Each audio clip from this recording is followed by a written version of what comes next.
welcome to the first game of the series over here. This is going to be the quarter-final at the top of the bracket between the Cyan Empire player on the bottom left of the map. It is Zugspitze.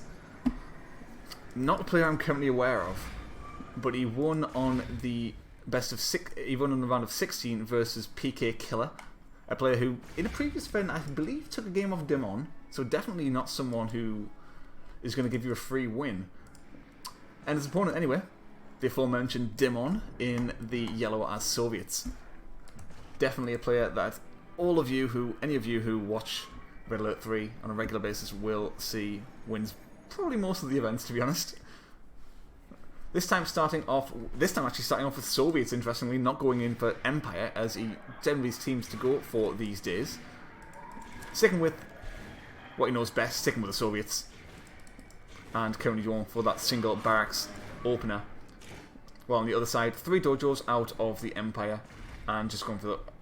Just really going to be able to capture his Alderic. I mean, there's not going to be that much contesting the centre, but he's going to have enough to probably take it, as there is only, of course, just a single barracks from the Soviet side.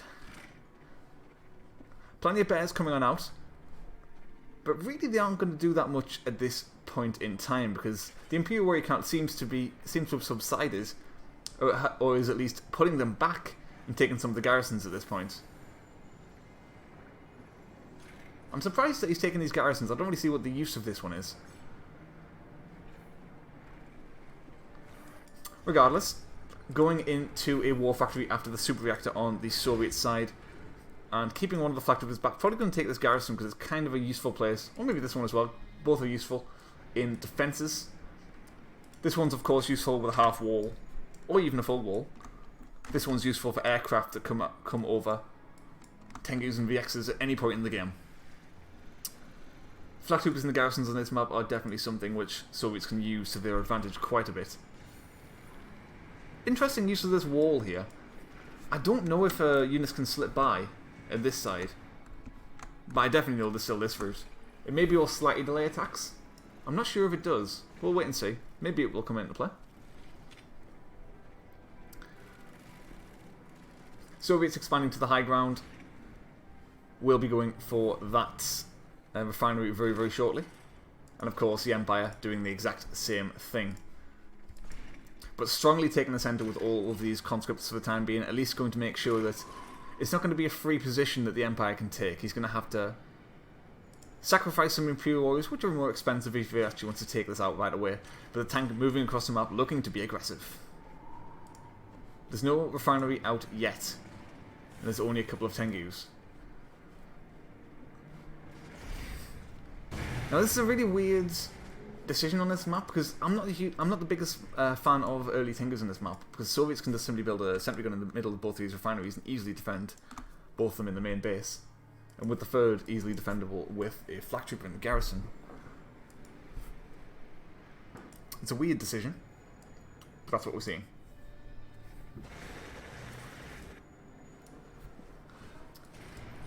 So what's happening here is the replay tool's caught up with the live game.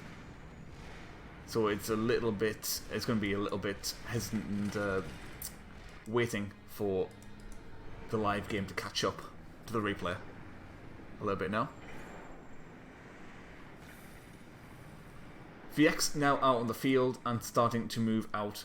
Of course, the third refinery now done, and Dimon's taking a central location. Don't really know if he's deciding to go for a push for this, or if he wants to simply go for this location, or maybe just simply hold the centre. All perfectly valid. Of course, there's no refinery in the centre, but the position is very, very useful to have. This is really the only way through the map, unless you're going through the water, which is particularly long, or through air.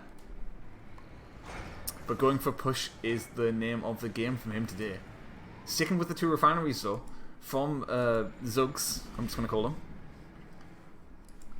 Trying to get some damage done, but not deciding to go for a turret or anything back at home, which is kind of surprising, to be honest, considering how useful it can really be on this map.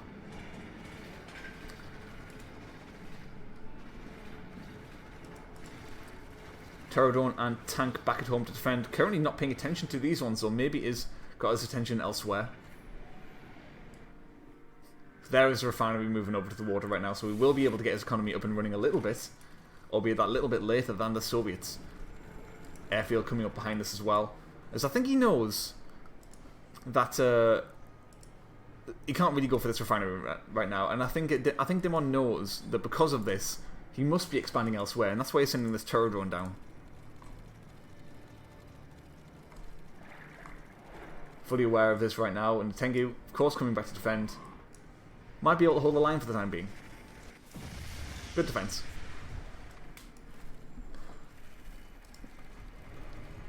It's a weird decision to build a crane in the center. I kind of like it in the middle, between the garrisons for more defense. But it's very out in the open. Tank buster count's very high. And of course, as you've seen in many different replays recently, tank busting Tengus, incredibly powerful versus Soviets. The sentry gun as well.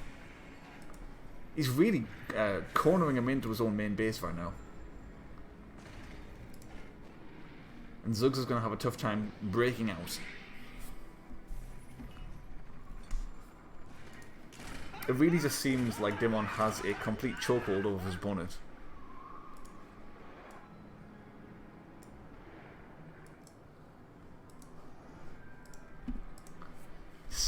Tier 3. I don't really know what his plan is. The airfield out of Dimon is gonna... There's not enough Tengus to defend this. So the water refinery will indeed go down. And with that, I mean, there's nothing to defend. And there's nothing to even give him enough time to get up to this tier 3 army that he really wants to go for. If he wanted to go for this delayed... okay, maybe the Tengu can fight now with point defense drones. But he has to do it quickly.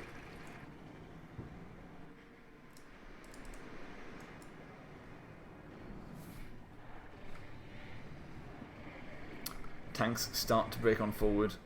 And I think this is going to be the big push. The deciding moment of the game. Realising he's already made this location now, I think he realises it's safe to simply go back and take more expansions.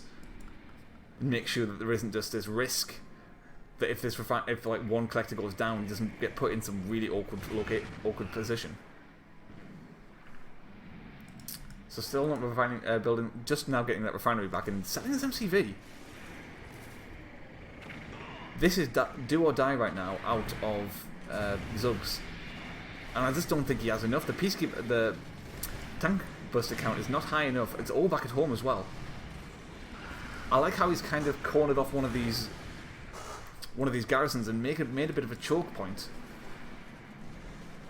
But the army count is simply too low. Wave Force Artillery now out in the field and looking to break on forward.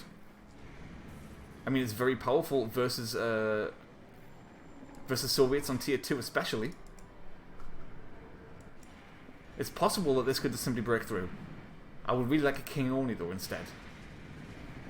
Now breaking on forward. The tank buster count's completely gone. The only unit that he really has that can fight against these tanks is this Wave Force Artillery. He has to make sure that this goes his way and that he micros this perfectly. But at the same time, this tank count, you can't allow this. You can't allow these to line up because one shot could take out multiple of these tanks. And there's the King Oni. To tank all this army, to tank this entire push. You can see the damage that this Wave Force causes, and how little these hammer tanks do against this King Oni. This is the power of tier 3 Empire. Oh my, is he actually going to win this game? That was such a great bull rush. 2 tanks dead and there's going to be at least 2 more. He just has to make sure that this Tengu count doesn't drop significantly enough that these twin blades can pick off the rest. Again, a little bit of lag though.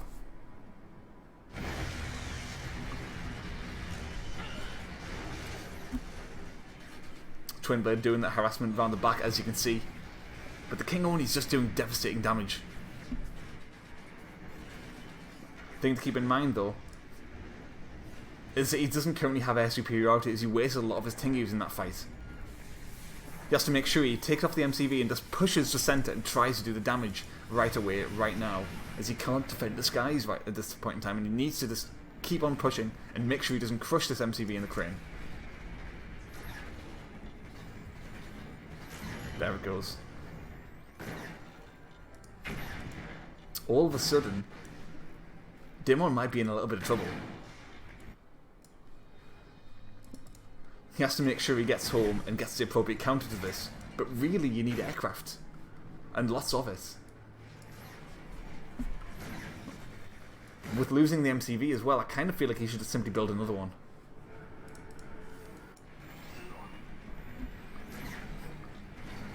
You know what? I'm kind of... Can the Twin Blades do the damage fast enough? There's nothing back at home. He's sending everything forward, which might be a little bit of a stick. 2 VXs now coming back to defend. The engineer. Oh! Not paying attention with the Twin Blades. Will lose a couple of those.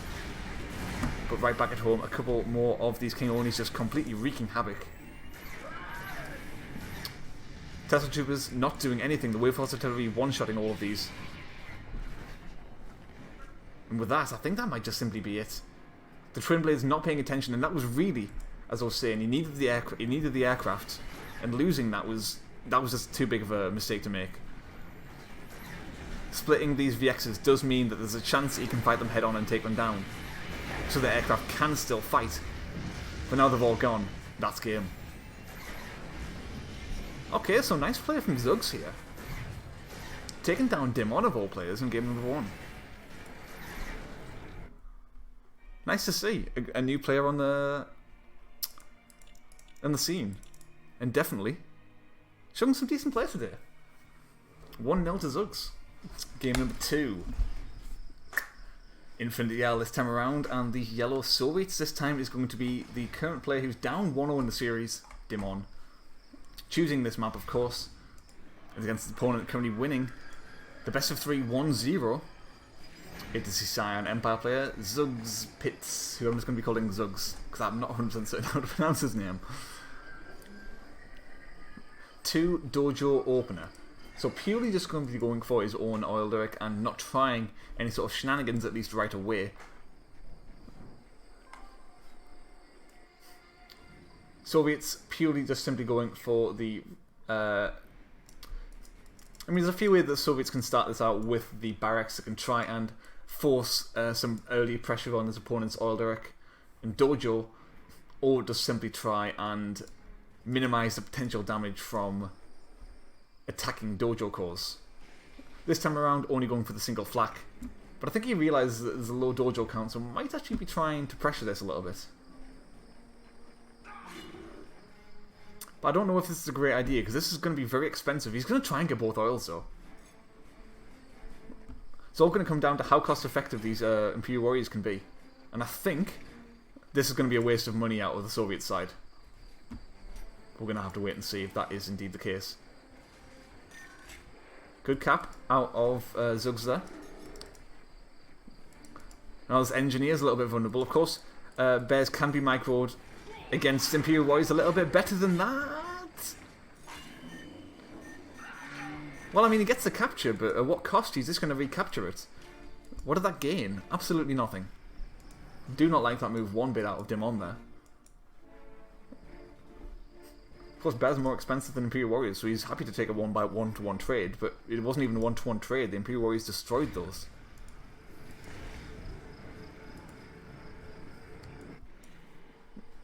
So quite frankly, a little bit of bad micro out of Dimon and bad decision making to go for this move. Regardless, Imperial Warriors, the one thing he was trying to avoid was allowing them to really get into his base and be pesky, taking out the oil, pressuring the oil, and just giving him a permanent scout with this map, for the time being at least. Sudden Transport. I really like this as well, to be honest. It's definitely a unit that is used a lot less than it should be in this match. To be honest, all matchups. With Engineers especially, but I don't really want to see him use it for the oil. I want to see him wait until the Soviets is in a position that he's not expecting this to move on in. And then to come in around the back and try and capture a super reactor or something. That's what I want to see.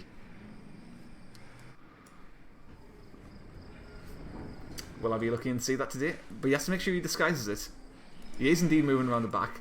And there is a Pterodon. He's aware of this. He's going to be sending out to try and stun this and stop it in its tracks. The thing is, he knows that this is coming as well, so he's prepared. Trying to take this out with some Tengus.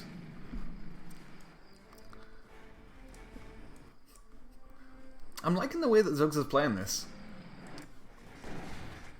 Definitely keeping the Soviets on his toes and not allowing him to play the game that he really wants to play. But with the opener, really Zugs was in a better position right from the get-go. So keeping the engineer back for the time being. I mean, there's a chance he could just simply go for the observation post. The vision that you get from that is, well, it's undeniably useful on a map like this. So he has to be careful with this, but with this VX, easy cleanup it seems. No problem at all from him there. Kind of a little bit disappointing he goes for his opponent's oil derrick, because I mean it's going to be the exact same if he did get the capture as the other side of the map. Simply builds another one and moves over and gets a recap. Obs post was a clear cap. I think that would have been the better move. Regardless, it is what it is. And going for a third refinery. Currently seems like, yeah, so Zug's a little bit late, but going for his as well. Oh, cost-effective Pterodon. I'll say that, it's just paid for itself. But it's still alive.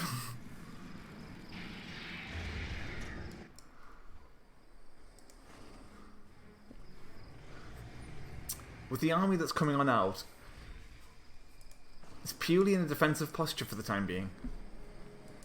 You can't really attack that much, especially with the walls coming out like this.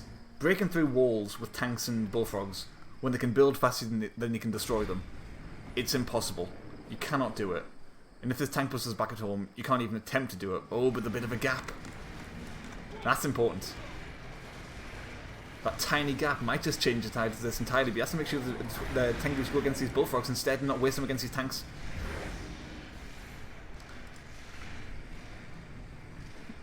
But now the bears have gone. And only tank busters remain. I think he might be okay. So this VX doing a little bit of harassment, but is a VX actually going to kill a flak trooper? Oh my god. A little bit insane that that's actually going to happen. But the tank buster defense, I mean, breaking through walls like this, it's risky enough when you know that there's going to be something back at home to kill the tanks eventually. And what have they really achieved? I mean, they've killed a couple of Tengus and they've traded. But not that much, really.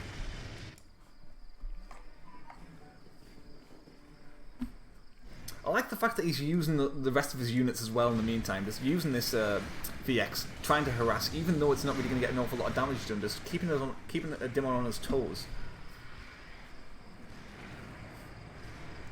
Splitting off a couple of these tank busters around the side as well, just to make sure that this goes down, would be nice to see. But regardless, I mean, even this Tengu could pick off this tank at this stage. It's on such low health.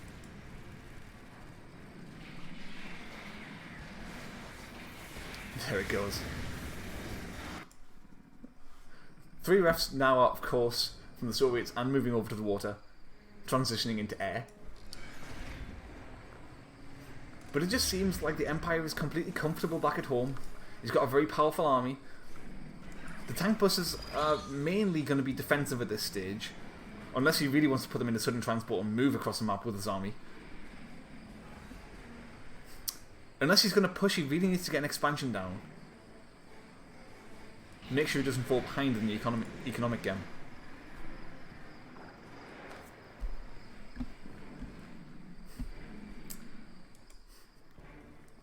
I'm kind of hoping for a push at this stage. He's got a powerful army, and especially with the sudden transport with these tank busters, could really get across the map and do some serious damage.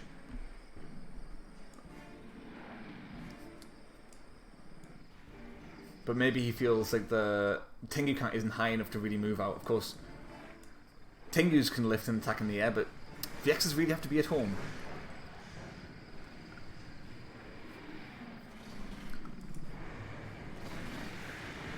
Starting to take a fight though, but neither player really losing any any units, just trading, trying to see if they can get a favourable fight. But the way this is currently going seems to be in the way of mass Tengu VX against mass Twin Frog MiG. Both of them perfectly, extremely powerful on this map.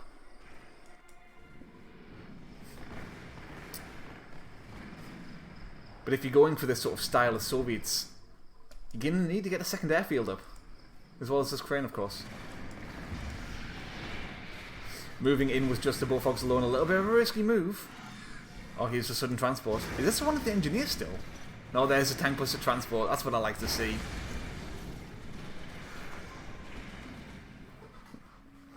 But right into the heart of his opponent's base, I don't think there's the right position to do it in. Going towards the main base, the third refinery in the high ground would have probably been a better move. But from this location, there's really no fallback. And the VXs can't really lift up, they can't simply walk back, they have to lift off to escape. This is do or die frame right now.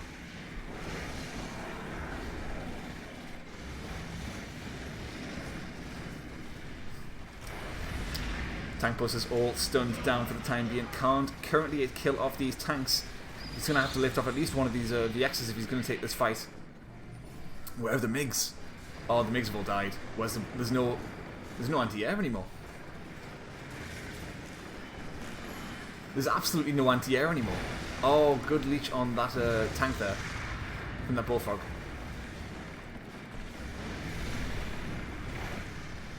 I didn't think he was going to hold that.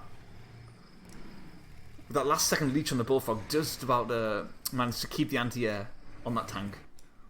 A little bit more of a bulky unit, of course.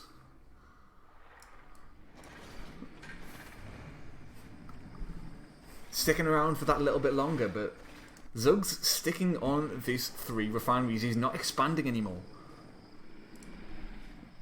And now with his observation post, of course, I'll just show you how much vision he sees.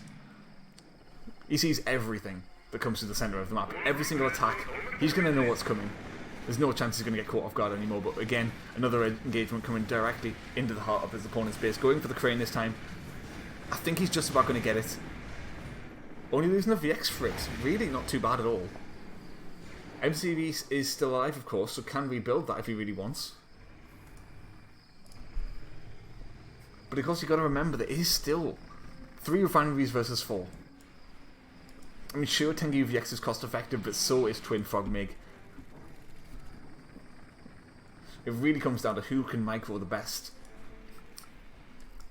And another refinery could definitely help him out with getting his army a little bit bigger. I do like his use of the sudden transport. This is something that I've been saying for such a long time. Even if he just simply goes for the observation post, I like to see it. And he's doing. I think this is a Chinese player, because this is definitely not. This is definitely someone who listens to what I say instead of just one of the people who we usually see on in the standard CNC server, CNC online server scene. Sudden transports for captures instead of sending out dojos late game is one of the things I mean by that.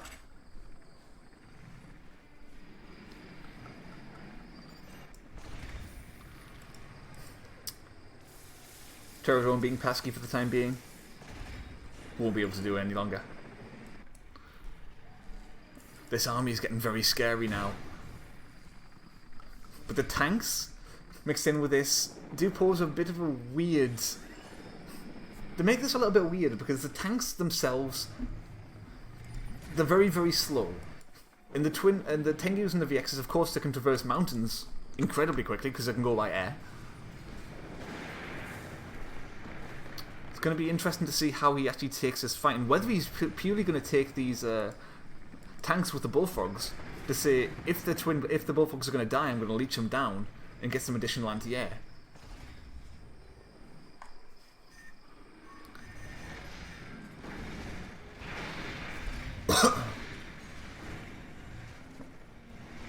But breaking on forward now, tanks starting to make their way through. But tank buses, of course, ready to try and break those down as soon as they manage to make their way into the base. Tengus and VXs looking to try and attack. Is there much back here to defend? There's no MiGs. 2 Bullfrogs. I think he should be fine. But not if you move in like that. Bit of a bad move, micro move out of Dimon there, and oh, is he actually going to lose it? The tanks aren't doing anything at the front, this is what I mean. It's just, oh, 1 shot away. He really just has to sacrifice 1 Tengu for this, and he knows it. Oh, dropped too early.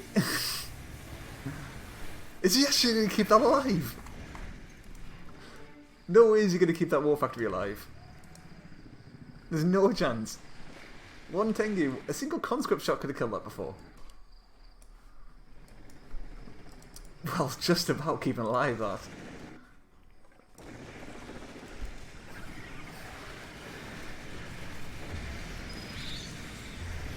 Good micro on those twin blades there. It's focusing all those missiles down on the correct units there, splitting them up, making sure you maximise the damage, but there is that tier 3 out now. But there's not that much really at home to defend anymore. All the VXs really... Where I think the VXs must have died somewhere. But the anti-air really isn't there anymore. I guess if you waste all these twin blades like that, doesn't really matter though. I mean, what was that move? That was a bit unfortunate out of Dimon.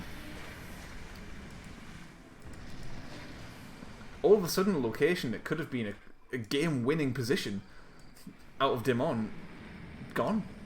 With the wasting of all those twin blades.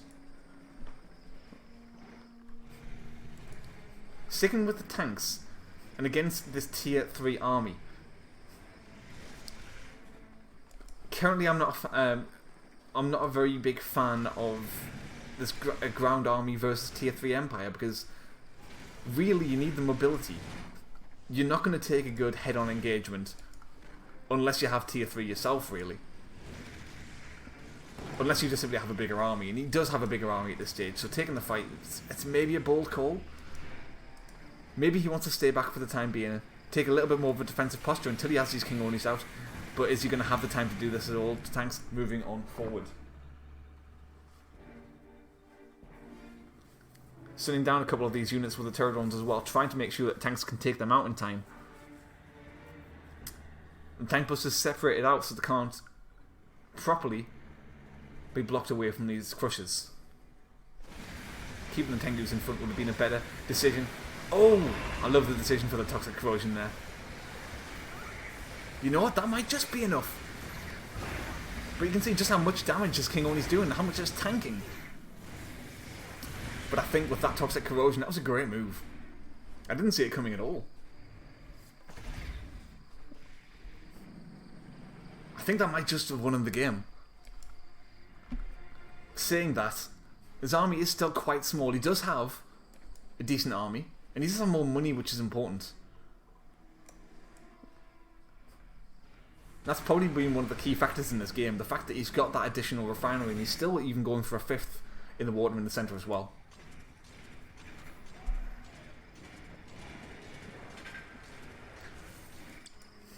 I am a little bit unsure about why he's deciding to go for these tank harassment in the water instead of Tengus. But of course they are easier to just simply run away with. And to actually get in for the harassment in the first place. But it's doing a bit of damage, it's on red health. It's not bad. Here we go, another sudden transport with an engineer in. Is there anything in it? Not yet. I think he's going to be using it with the engineer though. Is there anything he can capture in his opponent's base? I think the super reactor is probably the best call. Something to slow down the production for a little while he can just build up a little bit longer in his tier 3 army. Eventually going for a big push behind that. That might be a way he can get back in the game. But 5 refineries versus 3 and no MCV anymore. He has to make a move. And a wave force in the water? A little bit promiscuous. A little bit unassuming, I should say.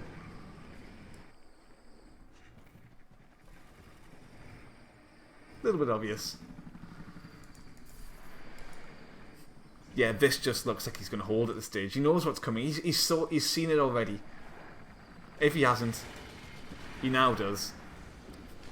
And the push in the centre, albeit powerful. Oh my god, is he actually going to make it in?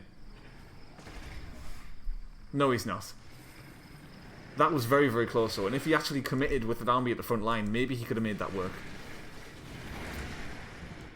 Really, the key thing to take into account with his engineers is distractions. If you go in while you're doing something else at the same time, you can catch your opponent off guard and maybe get some lucky captures in. If you're simply going on your own, it's not going to work. Especially if your opponent run past it and sees it all. So now, with this army, trying to defend with the Tengus and VXs, but there isn't enough. Simply overwhelming with this massive Soviet force. Dimon's going to tie up the series 1-1. Bring it to the ace match. It's best of 3.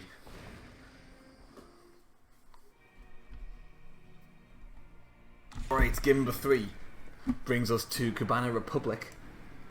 Between the Empire on the left of the map in the cyan, it is Zugspitze. Currently tied up 1-1 against the opponent on the right. In the yellow is Soviets, it is Dimon. So I'm liking the way that this Empire player is playing these games so far. They're a little bit more unusual. It's always what's nice to see, a little bit of a mixture up. A little bit of a change up in the way that these games are played. But this time around, seemingly going for a relatively popular these days build order, which is a 3 refinery opener on this map. It's, of course, it's the largest one of the pool. Definitely one that you can get away with some cheesy economic play on. Simply starting out with this barracks opener, 2 refineries before any war factory or anything. No cheese, just relatively economic side on the Soviet side, but no crane. So as soon as he spots this, he's going to have to make sure he actually puts some aggression on, or make sure he keeps up in the economy, or he's going to end up falling behind.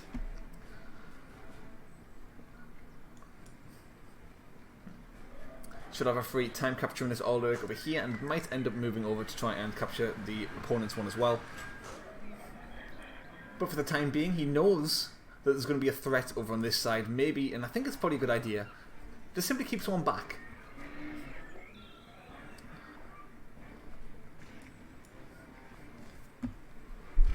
Or at least keeps us alive for the time being, building some Imperial Warriors.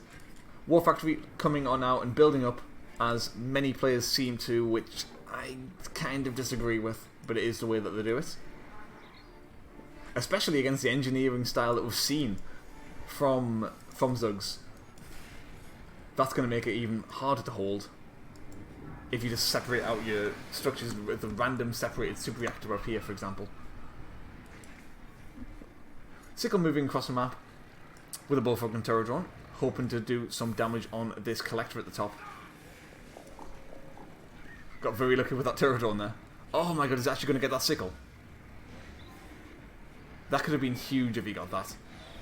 Regardless, already taking it down to half health is pretty big. Now the collector will easily be able to take that fight. Or even just a single Tengu. Flak Trooper coming on out, trying to break down the walls. Okay, this could do some damage.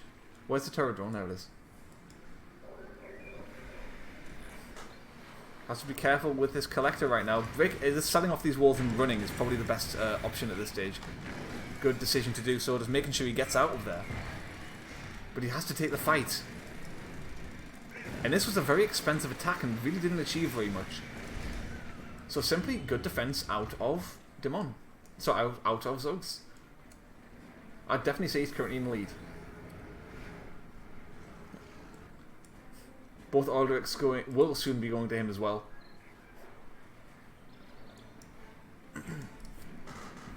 Because the third refinery is now out from the Soviet side, he does have tier 2. Good attention as well, making sure that he just he's everywhere on the map and making the most out of all these little units. Definitely impressed with how Zugs is playing these games so far.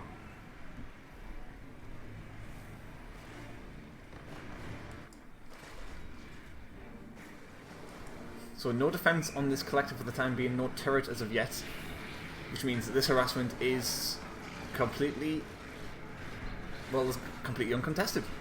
for the time being. A couple of Tengus forcing that off the line for the time being, while imagining it's going to be a Twin Blade coming on out? Or is it simply going to be waiting for the tank? Probably the tank, to be honest.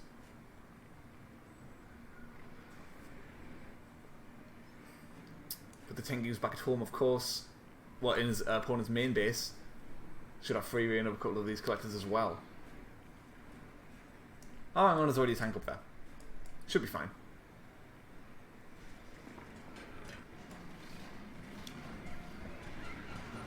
Regardless, just making sure that he's on his toes, and making sure that he can cause as much lost mining time as possible, because that's really what you're hoping for with these Tengus. You're not really expecting to get a lot of collector kills, if any, really. It's icing on the cake if you do. You're really just hoping to just try and keep the collectors not mining for as long as possible, and maybe even get a kill if you're lucky.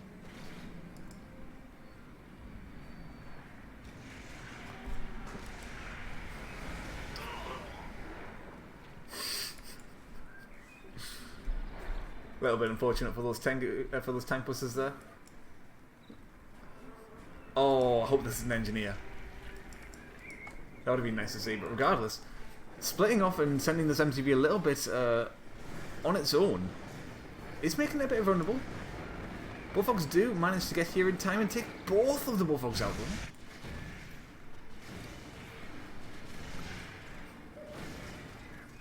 Tank busters being pesky though. I don't know if you can reach a super reaction from where it is, but it's definitely going to be annoying.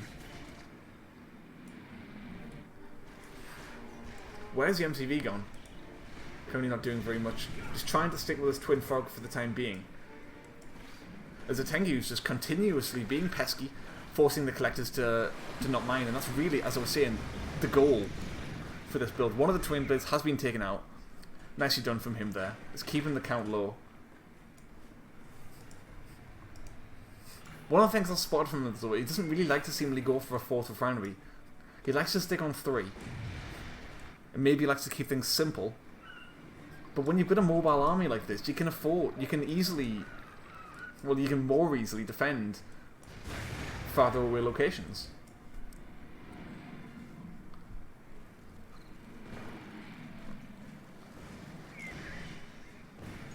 Twin Blades again, finding an opening in this refinery at the top. Might even be able to try and damage his super reactor a little bit. Probably won't though, probably will just simply escape. There's the Twin Blades now here. I really wanted to see a 4th refinery there. Oh, again into the tier 3 on the 3 refs. Whoa. Okay, I thought for a second that all of these had died, but still alive. And that's important. But again, the MCV vulnerable, and where are the Bullfrogs? It's completely in the wrong location. He's fully aware that this is the route he has to go through to get back to defend. Blocking it off with the Tengu is nice to see. MCV completely forfeits. Oh, hoping for a lucky orbital drop. Whoa, he's actually... Is he going to save it? There's no chance. No, that's it. No chance that was going to survive. That was never going to survive. Great pick-off. And now without that as well, no more support powers, no more production. Is there any crane? Oh, there's no crane either. I think Zugs is going to win this. He's got such a huge lead, and of course his tier 3 hasn't been scoured yet. Where is it? It's in the water.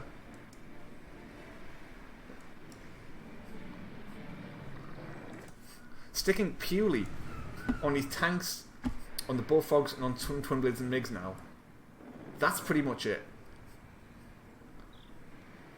So a Tengu Twin Blade army, sorry, a Tengu Tank Buster army could really be quite powerful.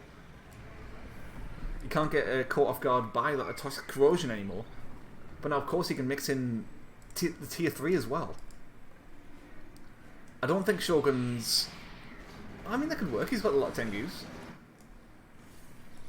But he seems to like the tier 3 from the Mecha Bay a little bit more. Which I completely understand. It's, oh, again, good distraction move. And with that, the War Factory's dead. No more vehicles.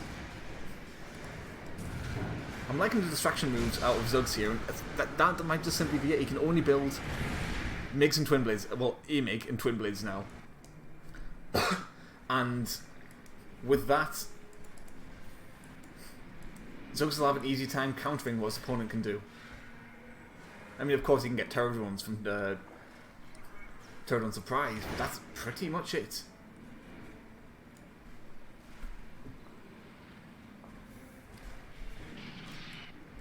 Now, one thing I want to say is that as there was a little bit of a delay in the game between Zugs and PK Killer, I'm pretty sure that Zizo and Dimon expected to be against each other for the semi-finals and play the game preemptively.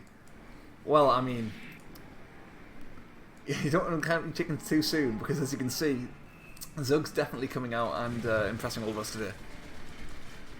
Knocking out Dimon of all people.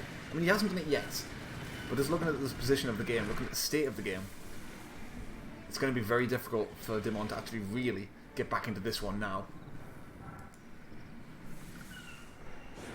The question is, how's he going to take out the airfield? I really want to see an engineer with a sudden transport. Of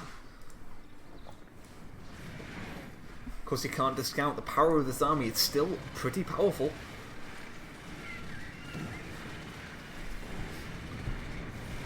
But any damage on these vehicles is permanent. The bullfrogs are going to be important. He has to make sure he doesn't take any damage on those.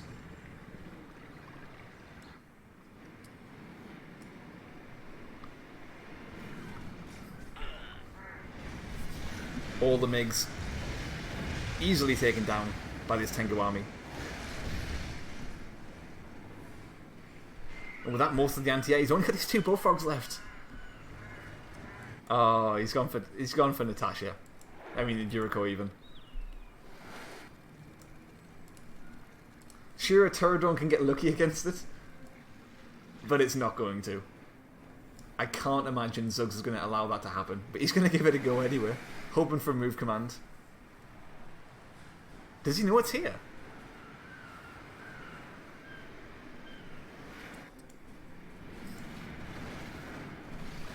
Again, oh, the VXs on the high ground's a great move.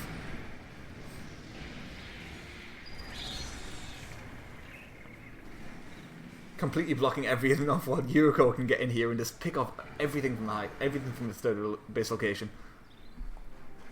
If only there was a Tesla Trooper inside this garrison.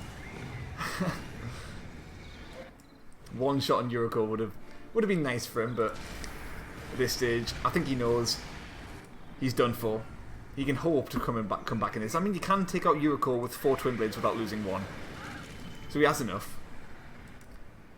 But again, nice little distraction move as he goes over to pick up the final production structure of his opponent, and with that, this final army is going to be it. No more.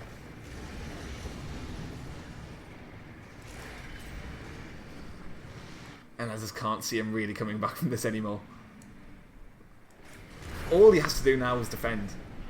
That's literally all he has to do. There's no more units that it's possible for his opponent to build anymore, apart from collectors for turret drones.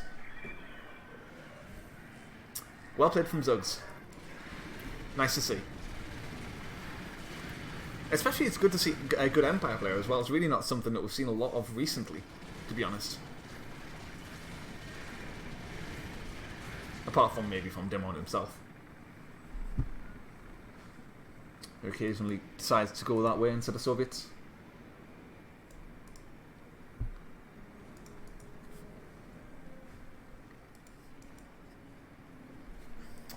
Little bit of lag once again though.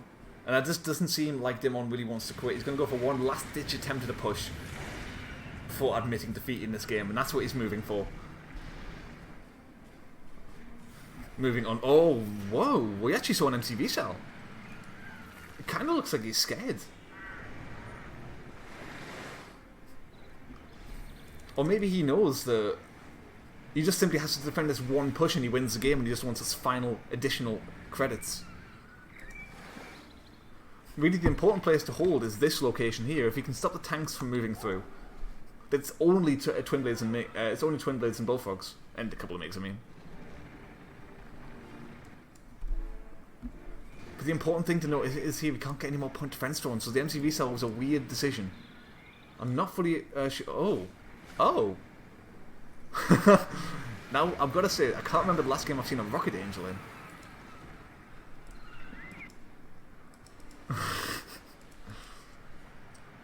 It's probably with a weird Yuriko rush against the Soviets player years and years ago.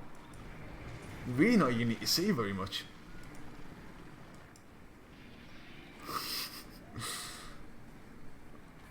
Of course he's building collectors. He's going to try and get some additional terror drones out. Literally, all he has to do is defend. There's no reason for Zugs to move out across the map, except for maybe with the sudden transport to try and capture. I mean, there's not really any reason at all. Just simply has to wait. He can build up as much as he wants. His opponent cannot get any more units. Waiting for his opponent to get out of position. In a position like this, maybe take a fight. And that should be that. Losing a collector, it's not the end of the world. I mean, he can rebuild it. He's got money. But all damage on the Soviet side is permanent. Unless he's got a star rank unit or on these hammers. He has to attack right now if he's going to win this one. The longer he waits, the further behind he's going to be. And it's a powerful army, so he can maybe still do something. But just look at the amount of Tengus. That's crazy. That's a crazy number of Tengus. Yeah, I'm pretty certain I'm just going to say at this stage, there's no way Dimon can win this anymore. That Tengu count is just insane.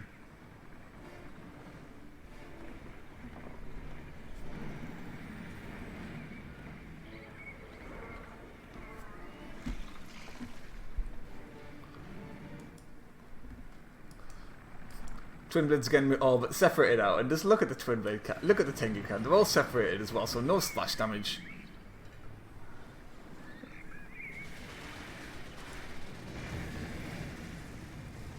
I don't know why he sold that off. I'm really surprised. I mean, there was no chance that he was going to be able to get any sort of real damage done there without losing everything as well. Is he actually going to go for a sudden transport? I mean, he's got an engineer. I mean, why not at the end of the day?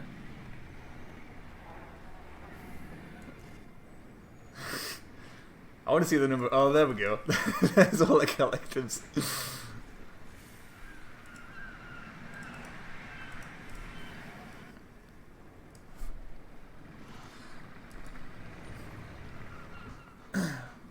So Dimon knows that he doesn't have any more. Oh, there's the MCV as well. Point defense runs. This is going to be the move out. This is going to be the win. With point defense runs, I mean, just look at the army size difference. It's about 3 times as big of an army. You could air move in and kill this. That's exactly what he's going to do. Everything dies in the skies. Tengu's pretty much unscathed, and they're going to kill tanks. Well played from Zugs. Dimon has been defeated, and Zugs goes into the semis.